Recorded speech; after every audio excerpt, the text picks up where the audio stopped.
CAPSI podcast series, Conversations on African Philanthropy.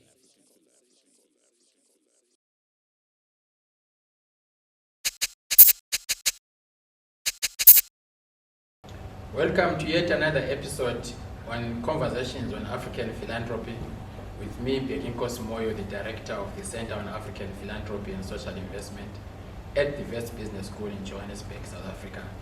I'm really excited today to be joined by Ashley Green Thompson. Ashley is the founding director of Ubumbano. However, we're going to cover much of the ground and some of the experiences that he has gone through. But Ashley, welcome to this conversation. Let me start with something that you and I do a lot.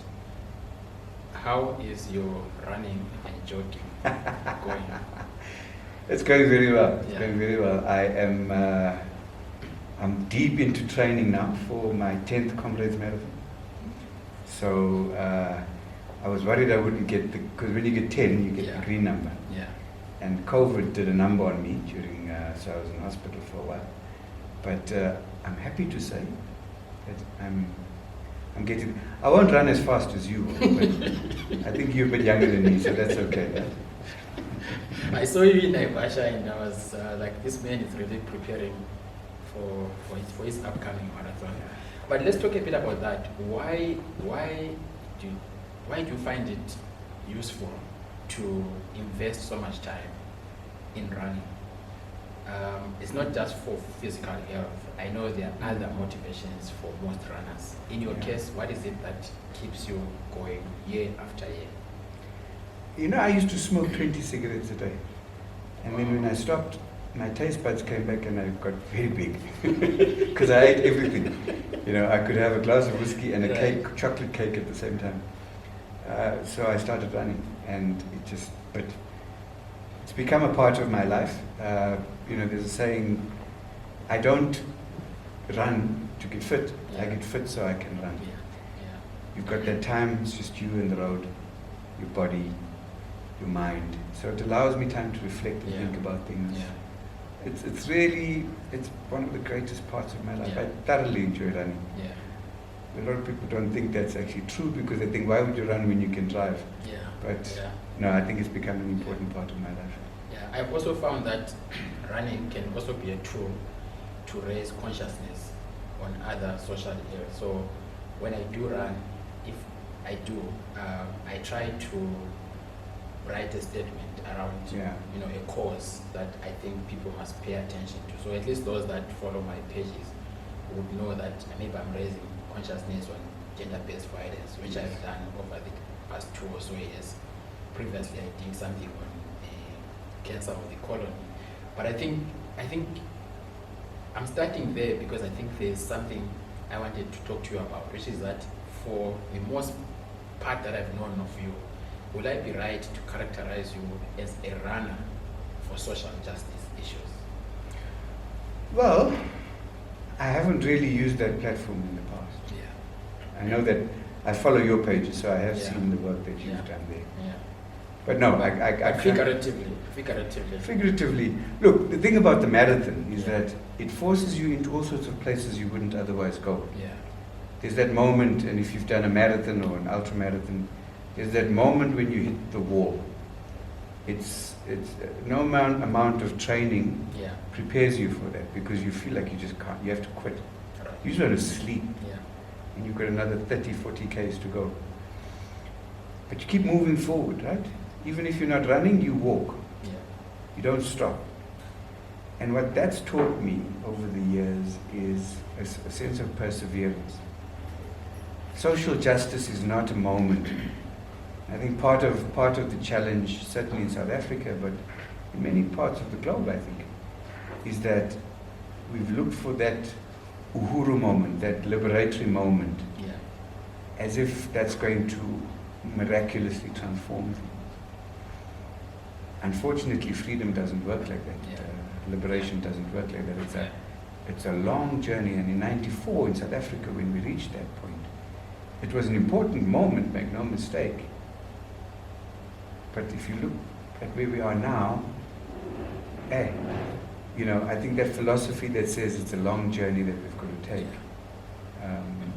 I think rings all the more true, Yeah. because I think Yeah. we are as far away from true freedom now Yeah. as we ever have been, I think, in the last 28 years. So there are lessons that can be drawn from running, if we are to apply them to our quest to achieve a socially just world, Yeah. a socially just country for that matter. Yeah. And you have been in the thick of things as far as different struggles are concerned in the realm of social justice. Yeah. Right now, I introduced you as the founding director of Ubumbano. And my understanding of Ubumbano is really an initiative that is established to use solidarity mechanisms as a way of galvanizing actors, communities together to solve different challenges. Can we probably start there and talk about what Ubumbano is, what it seeks to achieve, how it came about? Yeah. So let me use the analogy of running one last time. The marathon strips you of any artifice, any self-delusion. It strips you of any pride, because when you're broken and you're you're searching for something to make you carry on, you have to dig deep into yourself and locate yourself in that process. And through that digging deep and exploration of what you really are, what you're made of, that's what gives you eventually the strength to resume the journey and resume the struggle. And now that you've started on the analogy of running, it makes perfect. It's the first time I'm thinking about it like this, actually. But Ubumbano is very much born out of a desire to interrogate our own practice. And to be honest about not just our great successes and our great strengths and the things that make us look very good and that affirm us and make our egos grow a little bit. But it's actually a space where we want to unpack things that don't work and our failures, the areas where we haven't been truly liberatory or emancipatory in our practice. It's an interesting space now, but it wasn't always the case. In the beginning, when I got on board this process of exploration that involved Protestant funding agencies from the global north, actually Protestant development agencies, they would regard themselves as social justice organizations as well, and their partners in Southern Africa. It was in the context of shifting financial flows, reduced funding for South Africa in particular as a middle-income country, the shift to the right in many parts of Europe, reduced funding availability for development. And the local partners said, well, why are you defining our relationship as one that is centered on the transaction of the funding, or the transactional model that the funding relationship has? Did we not fight the struggle against apartheid and colonialism together, regardless of whether there was funding available? Yeah. So why are you reducing everything to a financial relationship? Why don't we try and explore a different form of relationship that goes back to those roots of solidarity that allowed us to defeat apartheid and to end colonialism in other parts of Southern Africa? And so that began a journey, and we took an approach that said, we'll make the path by walking it. So we won't predetermine the outcome. We won't say, well, by end of year 5, we want to have a new organization that looks like this and like that, and does this and does that. Rather, we will go on this journey together, and what emerges from a process of engagement will be what we will do together. And that's how Ubumbano came into being.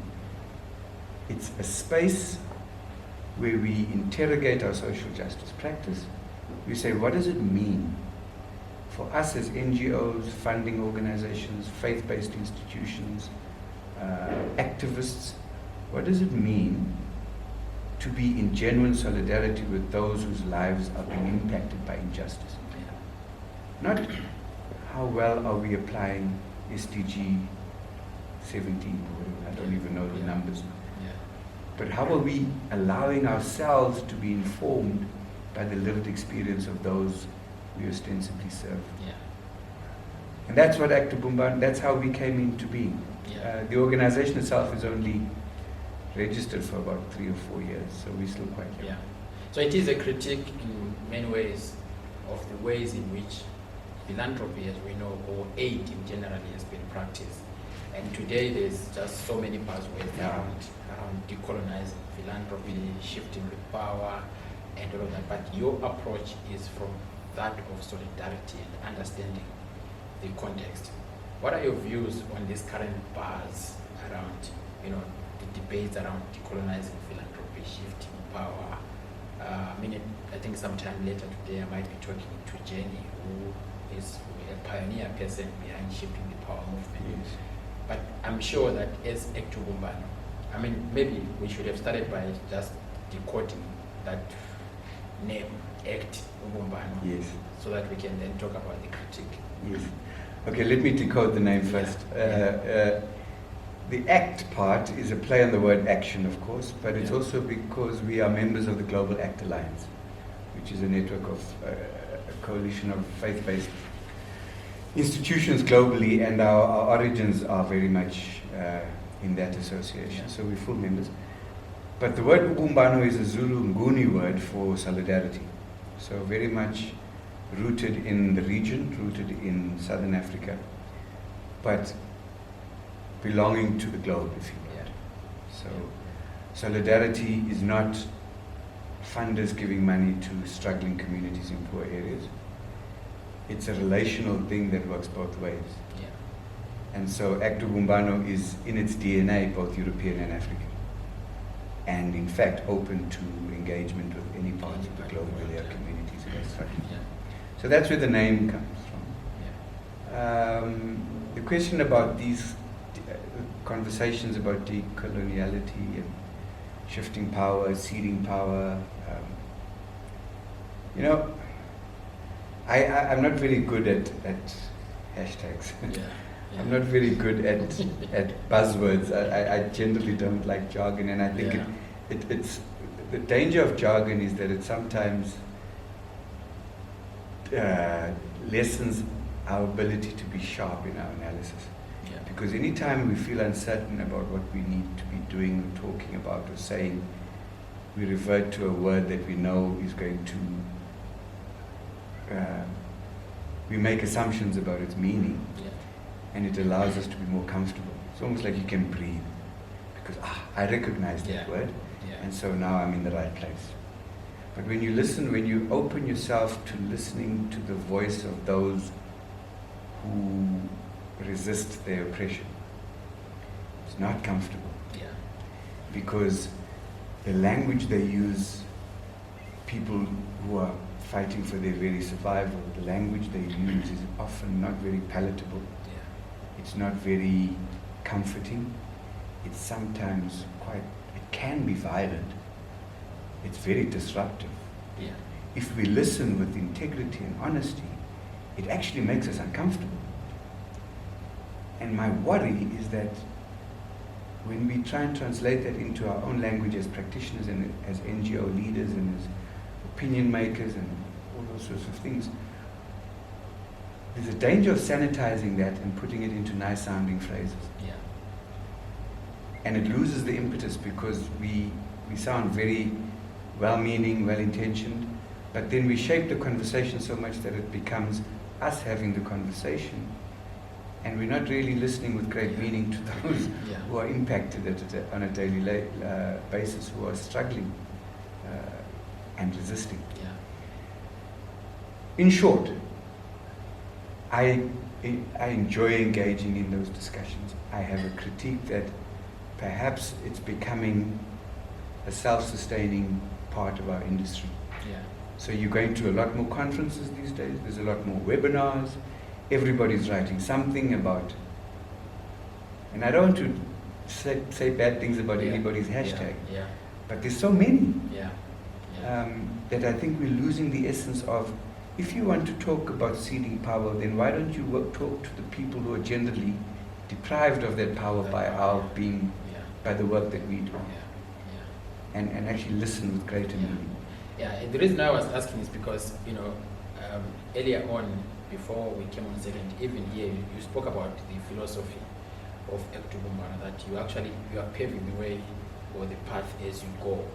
And it seems to me that if we use the lens of Ubumbano, then coming into these debates would really force us to take our time to listen to those voices and not have assumptions about where these shifts ought to be happening and how they ought to happen, but be informed by the different moments and contexts. So shifting power might actually mean one thing for somebody based in Europe looking into global south, but it might mean something completely different from somebody in the global south. And even then within the global south, there are different identities, different experiences. So somebody based here in Johannesburg might have a different interpretation to somebody based in the mines, for example. So I just wanted us to use the frame of Ubumbano and this philosophy to begin making sense of these buzzwords and these hashtags. Yeah. Yeah. No, I think you're absolutely right. I think that,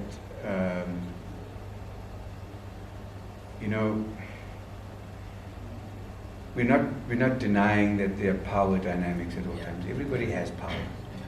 Even the most marginalized people have they have power. But too often we give authority to traditional forms of power.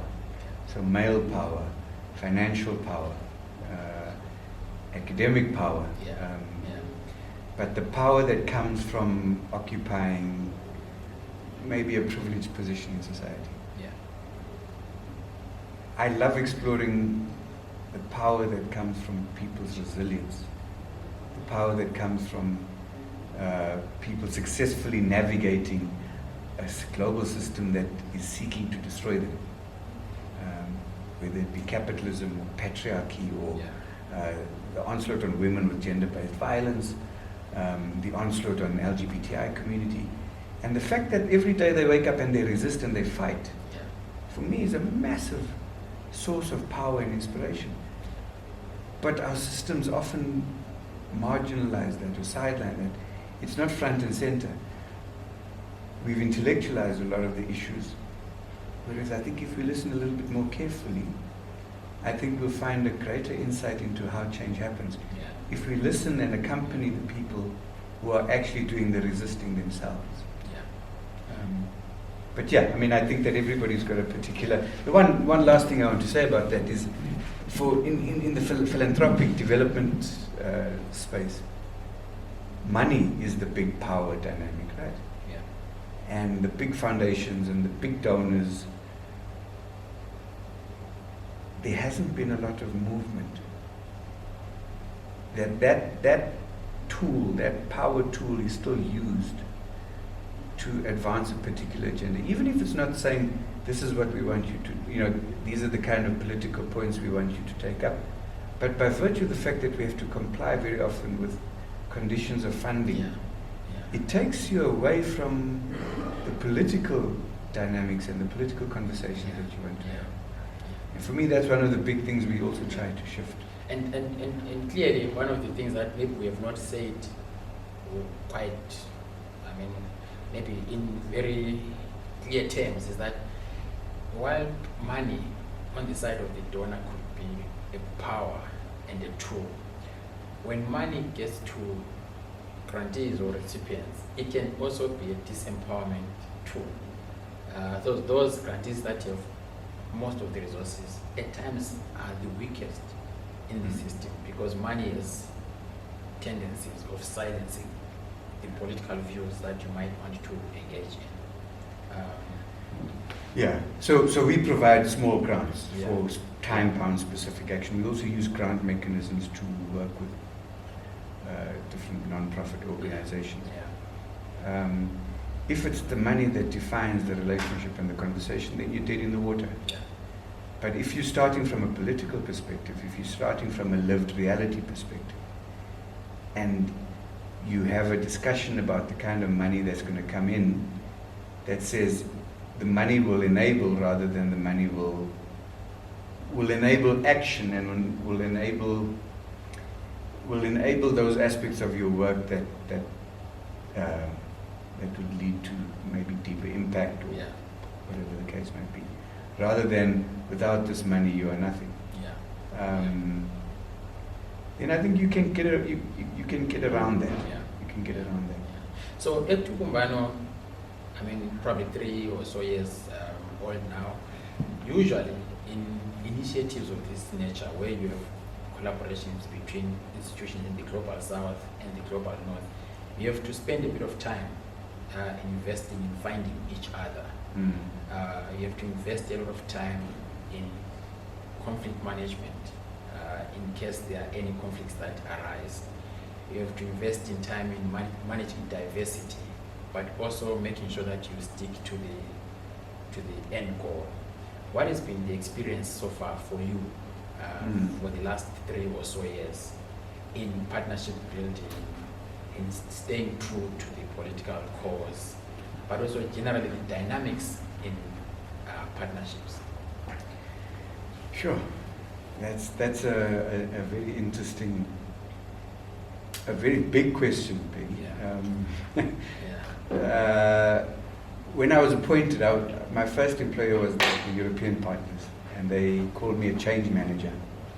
And I walked into the room, I went around the country and spoke to the different Southern African stakeholders, and I found that they weren't on board this process. The Europeans thought they were. The Southern Africans thought the Europeans must just leave whatever money they have and go back to Europe. And so we had to rebuild the trust. And I think when you open a space for conversation that is not constrained by any particular agenda, or when you open a space and you put your agendas on the table and you say, don't be shy. If you want to get something out of this process, say it. But don't pretend that you don't have an agenda. Let's put everything on the table and let's interrogate why you have that agenda. What is informing it? Is it genuinely driven by a commitment to social justice or solidarity? Or is it the need to make yourself relevant in the development aid paradigm? Once you do that, and you've got to be honest, right? You've got to be frank about your own positionality. In the first Solidarity Hub, and this is the core of our work, we convene Solidarity Hubs. The first one we had was in 2017. And one of the NGOs said to me, your process says that we must talk about our failings as social justice actors. And yet here's all the heads of all these international donors in the room. Why don't you want us to talk about our successes? And we said, geez, you talk about the successes all the time when you submit a funding proposal. You say how great you are, otherwise the funders won't give you the money. How about we foreground a conversation about social justice and liberation and freedom and emancipation and empowerment and dignity, and then say how great or how bad we are. Because when you do that, when you focus the issue and not your own self there, it allows you to have a deeper insight into why we're not achieving the change that we do. People struggle with that. We're so used to needing to show how good we are as NGOs and as activists that we start believing our own propaganda. And we stop questioning whether we're doing the right things, whether we're doing things that are genuinely emancipatory, or whether it's just to make sure that we continue to be relevant. So we've had to grapple with those things. We've appealed to participants in this process to maintain an openness and an honesty and a critical approach. And it's worked. And it hasn't always been smooth sailing. There's times when we've had to have sidebars and have conversations with people and say, you know what, let's see how we can resolve this conflict.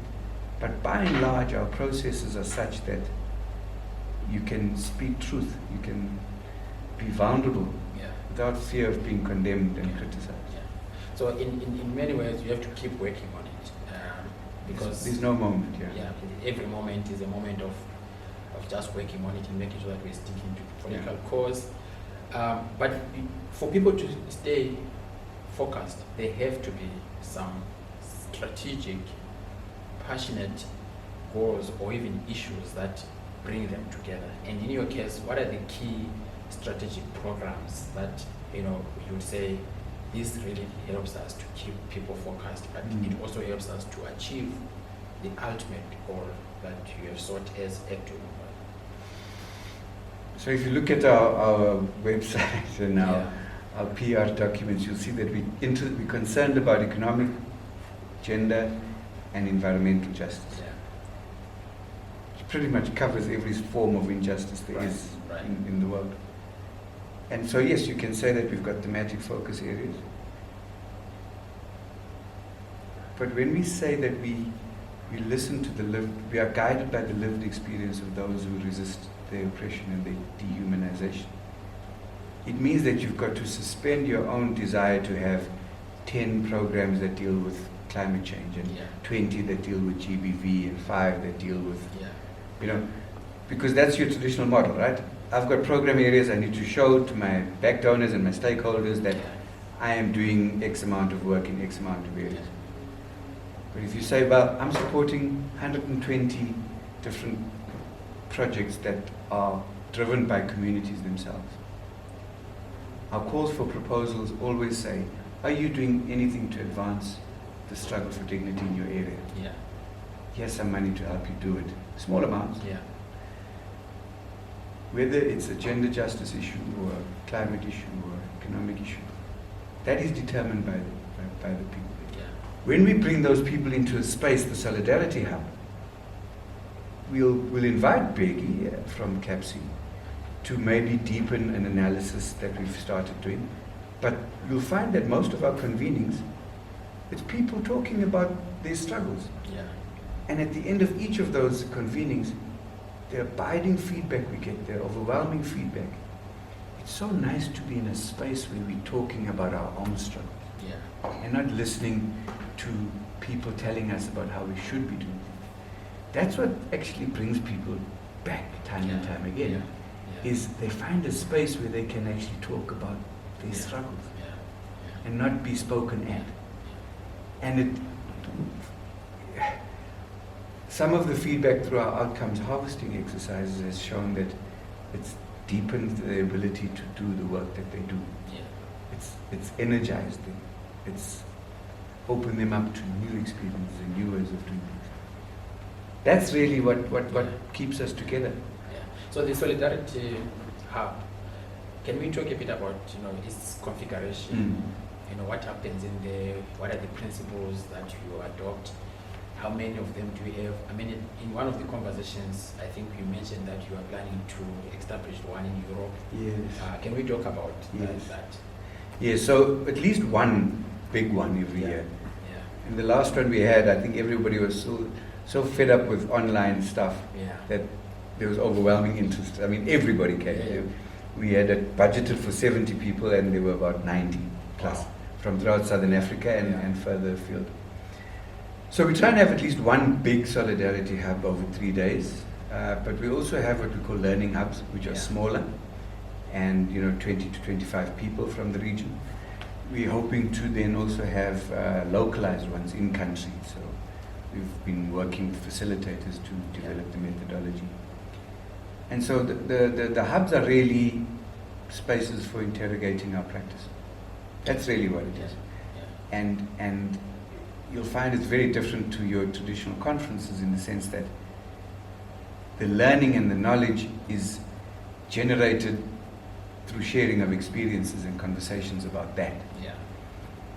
The action orientation emerges not out of the desire to have a conference declaration, but out of a connection of people who are doing similar work.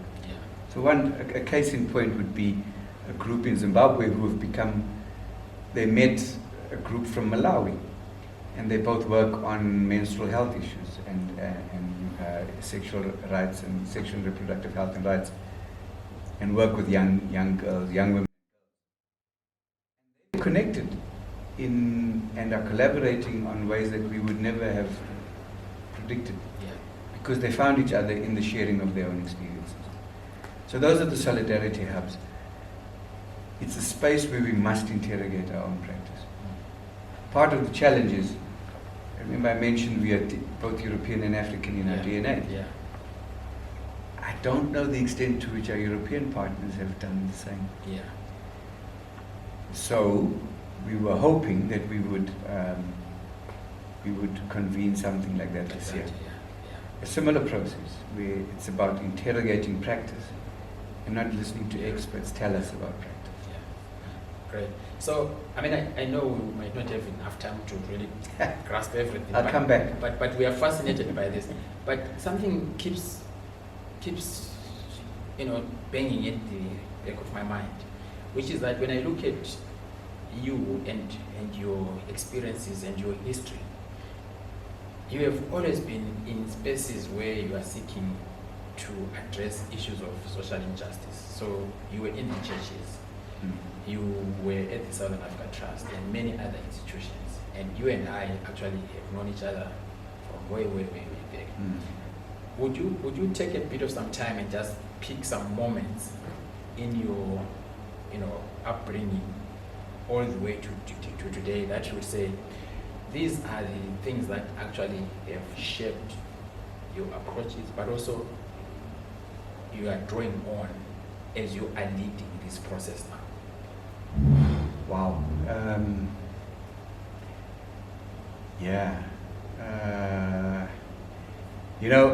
In the 80s I was throwing stones just here down the road at Wits main campus. Well, now I wasn't throwing the stones, actually. Other people were throwing stones behind me. I was well behaved. I was a good young Christian student.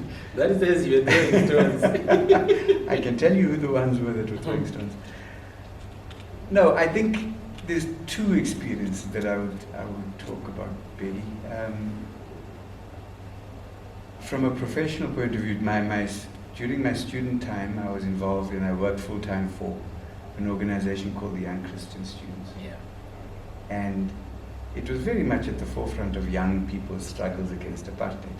It's a global Catholic movement in South Africa. It was interdenominational. And it had at its core a process called the Review of Life.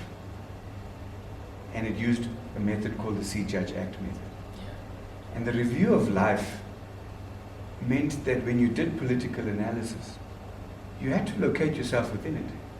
So it's all very well talking intellectually about the evils of apartheid, the evils of capitalism, and how the struggle needs to evolve, and how formations need to do X, Y, and Z. But if you're not challenging your own complicity or your own role in those things, then you're actually externalizing an analysis that doesn't allow you to advance and enhance your own agency in there. So that life experience at the Young Christian Students at YCS was a very fundamental shaper of my own practice. If I go back a little bit further, my parents were very much... my father was a medical doctor in a small town called Vryheid. And the story goes that while he was still a student, he was passing through and fell ill and couldn't find a doctor that would see him. It's a very conservative Afrikaner town. And so when he completed his studies, he went back to live there and served the local black community for close on 30 years as the only black doctor in town. And I think that concept of service is something that has, throughout my family, I think you'll find that spirit of service to humanity is a core part of our DNA. Might explain why none of us turned out to be very successful business people, but it does explain why many of us have done our bit. So that would be a big part of how I ended up in this kind of work. It's a privilege, I must add. There's very few places where you can get paid a salary to do the kind of work that I do. So I'm eternally grateful for that, and I'm mindful of the privilege that comes with it. And you, I, and several others were very much involved in the early beginnings of a movement around, organizing philanthropy in the continent, whether it's through the formation of the African Makers Networks and many others. And at that time, you were part of the Southern Africa Trust team that was also very much influential in the southern part of the continent, on working on alleviating and trying to address issues to do with poverty. If I were to say, today, where you are sitting, if we are to look at philanthropy and its role, what would be the key functions that we ought to be asking philanthropy as a discipline to be addressing? Yeah. I think the concept of voice and agency of those who are most affected by issues remains, for me, one of the biggest challenges of the philanthropic space. You know, private philanthropy, foundations, you know, the money belongs to the wealthy person that, you know, bequeaths that money to the foundation. Yeah. So, I mean, I haven't quite figured out how do you challenge the person whose money it is to actually genuinely see that money and say, let it do what it must in support of local struggles. And let it not be encumbered and limited and constrained by my own personal preferences. That for me is the biggest one, right? Especially where you've got living benefactors, or I don't know what the right wording terminology is. So that would be one of the things. When we have the conversations about shifting the power, about decolonized practice, it actually involves, I think Halima Muhammad talks about building power rather than seeding power. Yeah, I mean, I haven't explored it in its full implications. But I think philanthropy has got a lot of contradictions it has to work through. How it genuinely listens to the lived experience of those who defend their dignity. For me, that's key. Because if it does that, then a lot of the practices that maintain the status quo, that continue to manifest traditional relationships of power, unless we listen carefully to the lived experience of those at the margins, we will continue to be complicit in maintaining a system. For me, that's one of the biggest challenges of philanthropy. And then, of course, back to Ubumbano, what would success look like for you as the founding director, the person steering this ship, of course, with the support of your board, your members? But what would success look like? I know your philosophy is we are paving the path as we go. Yes. But at some point you want to reach somewhere, we don't know. But what would it look like? Yeah.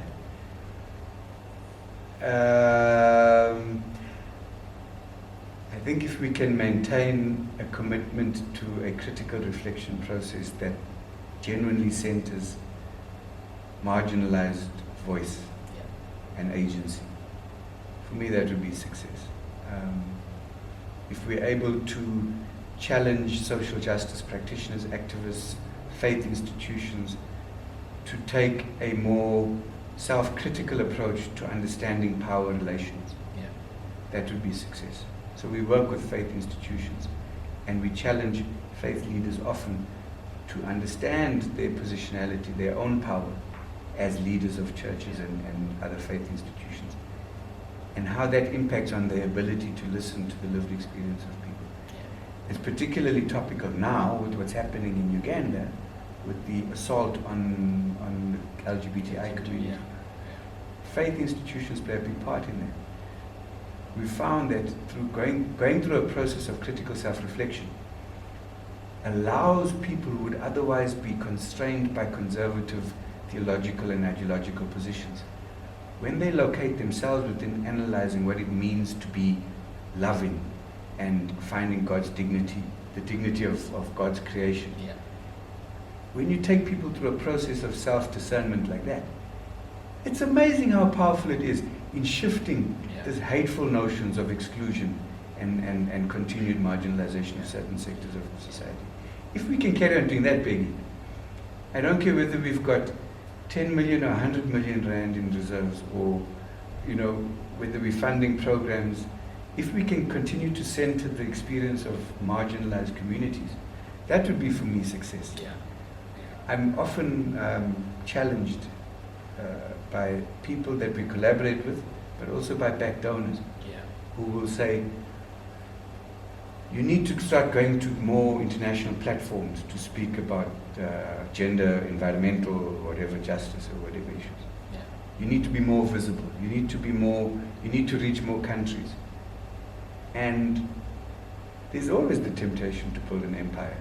It's what NGOs do, right? Especially when you're doing really nice work and good work. Yeah. But we deliberately are not necessarily going to try to be big. Yeah.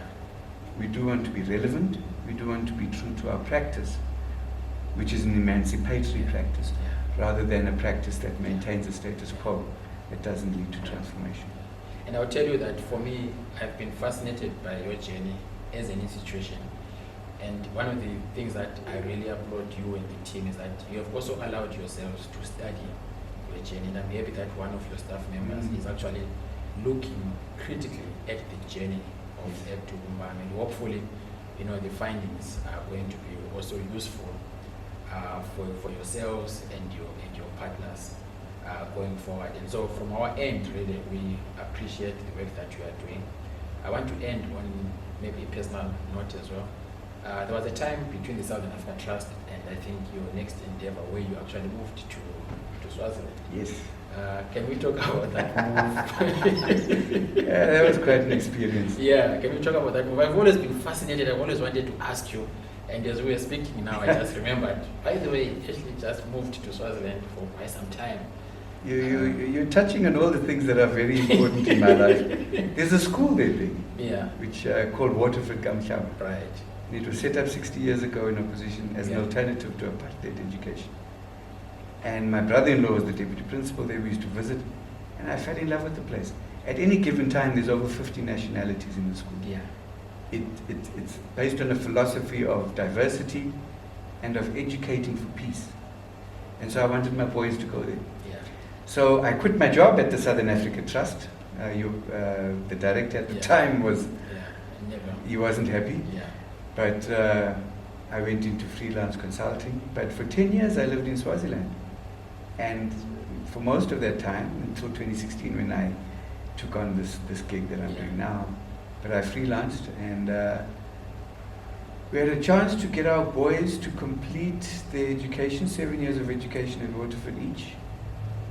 I wouldn't change that for the world.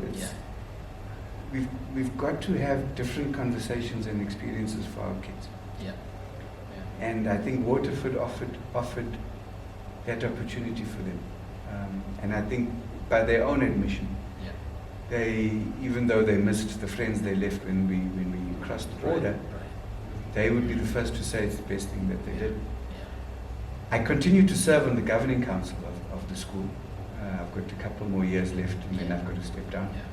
Because I believe that it's one of the African institutions, like the Africa Philanthropy Network, like CAPSI, like other institutions that are African in nature, but that are global in outlook, and there's absolutely no false modesty about their ability to impact on the world. And Waterford is one of those schools that I think is an important institution to me. I'm back in Joburg. It's a mixed bag. I'm back in my home in Johannesburg. I'm loving being back. I get to come and talk to you like this, which is nice. But I certainly had a great 10 years in Swaziland. What's happening now, I think, the people who are resisting the assault on their dignity in Swaziland need all the support they can get. And it doesn't necessarily mean money. It means solidarity. Much like in South Africa, the solidarity, the anti-apartheid movement lent solidarity to us. So I think it's time for us to do the same. Yeah, so I wanted to ask you about how the boys are doing, but you have already responded through that question. And I think we might as well use this opportunity to, render our deepest condolences, but also, honor the services of Tulani Maseko. Absolutely. The human rights lawyer who was assassinated in Swaziland recently. I think all of us who work in this space were really devastated because we knew Tulani and everyone knows the work that Tulani does. And that might also have come as a big shock to you in the system because you have lived in that country for 10 years.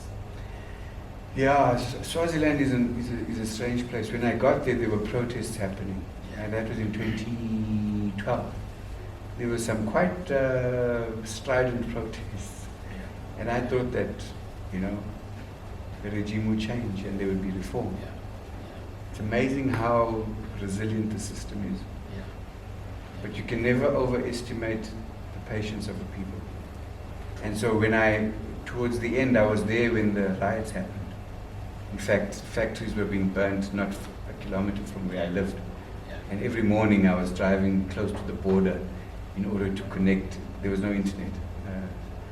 So I have some interesting stories about that experience. But I think that the world was taken, well, those who watch Swaziland is such a small place that it's often forgotten in the global situation. Those who saw what was happening couldn't believe the level of anger and frustration people had. Yeah. And so it can go down that route of, never-ending conflict if it's not managed properly. The regional governments have to change. Yeah. But you see, that's where power is. Whether they're going to actually listen is another story. So it's up to people, ordinary people like us, to continue to support the people of Swaziland. Great. And of course, we are wrapping up. I think we are one of the few groups that have really taken on this idea of harnessing the power of technology. And the last time I checked, you did not have a physical office. Am I right? We still don't have We a still physical don't have, office. yeah. We work remotely. Yeah. It means that every once a month I get to have a really nice lunch with my team. Yeah. The board said I have to do that. It includes a bottle of wine. But it's been effective. We're a small team, so it makes it a little bit easier. Yeah. But we use, we connect on a daily basis using technology. But we also are trying to harness technology in how we are reaching out to and supporting the struggles of local communities. So I must tell you, there's a bit of a plug. This is not a news item, but next week we'll be doing a soft launch. We've supported the development of an app. So one of the activists who works with expunging criminal records. In South Africa, a major obstacle to people getting jobs is a criminal record that they don't even know they had. And they only find it out when people are doing the checking. Yeah. And it's a far bigger problem than I knew. And so we've supported the development of an app which we're launching now. It's not our app, it belongs to Freedoms SA, that's the organization. And it's to spread the information and the knowledge of how to go about expunging your criminal record. I'm hoping it's a very good thing. I think it will be. Yeah. But you see, it's us supporting the amplification and agency of local initiatives, not our own. We're doing the same with telling the story of a small NGO called Lulibo that have been engaging with traditional healers and leaders around issues of sexuality and SRHR, and using cartoons. And we'll maybe have an online comic strip. So we're open to exploring different ways of doing these things, like podcasts. We haven't yet experimented with those, but we certainly will try and do those. I have a lot of other areas that I would want us to cover, but maybe as we monitor the growth of Ubumbano, we'll invite you back as well so that we can talk more around your experiences post 3-4 year period. So I'm really glad that you made the time. Thank you so much for making the time, Ashley. I wanted us to have this conversation and I've learned a lot. I'm sure our viewers will also be pulling out some of the key messages out of this conversation. So thank you so much for gracing us with your presence. Thank you, Peggy, for the opportunity. Can I say that CAPSI is, the conversation around it started when I was still at the trust. Yeah. And I'm very happy to see that it's become this significant institution on the landscape in Africa. So congratulations to you. And I look at your newsletter every month. Yeah. It's a plug for my newsletter. It's a very useful short newsletter. Sign up, go to the website, and you'll get all sorts of interesting stories. I actually received your newsletter, and I think I told you that I really like the way it's done. Thank you. The team is here that does our newsletter. There's Letu, there's Tembi, there's Tandy out there. So, we are trying our best also to just make ourselves visible. Yeah. That was Ashley Green Thompson joining us. He's the founding director of Ubumbano. Thank you for watching. We'll see you next time. You've been listening to the CAPSI podcast series, Conversations on African Philanthropy.